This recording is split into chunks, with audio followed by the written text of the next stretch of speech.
Hello అండి, అందరికీ నమస్తే. Welcome back to my channel. ఈరోజు మనం ఈ వీడియోలో డిఫరెంట్గా బ్రెడ్ ఆమ్లెట్ని టేస్టీగా ఎలా ప్రిపేర్ చేయాలో చూసేద్దాం. పిల్లలకి కూడా చాలా బాగుంటుందండి, చాలా నచ్చుతుంది, చాలా ఇష్టంగా కూడా తింటారు. ఫస్ట్ అయితే మనం బ్రెడ్ యొక్క బ్రౌన్ పార్ట్ని వీడియోలో చూపిస్తున్న విధంగా కట్ చేసుకొని పక్కన పెట్టేసుకోవాలి.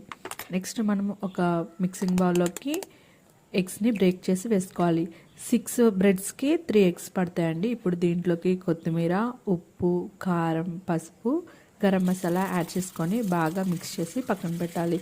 ఆమ్లెట్ వేసి దానిపైన బ్రెడ్ వేసినట్టు కాకుండా ఇలా మిక్స్ చేసుకున్న దాంట్లో బ్రెడ్ని అటు ఇటు తిప్పి డిప్ చేసి పాన్ పైన కాగుతున్న ఆయిల్లో ఇలా వీడియోలో చూపిస్తున్న విధంగా వేసి 2 సైడ్స్ మంచి గోల్డెన్ కలర్ వచ్చేంత వరకు ఫ్రై చేసుకుంటే రెడీ అయిపోయినట్లే. ప్లీజ్ సబ్స్క్రైబ్ చేసుకోండి.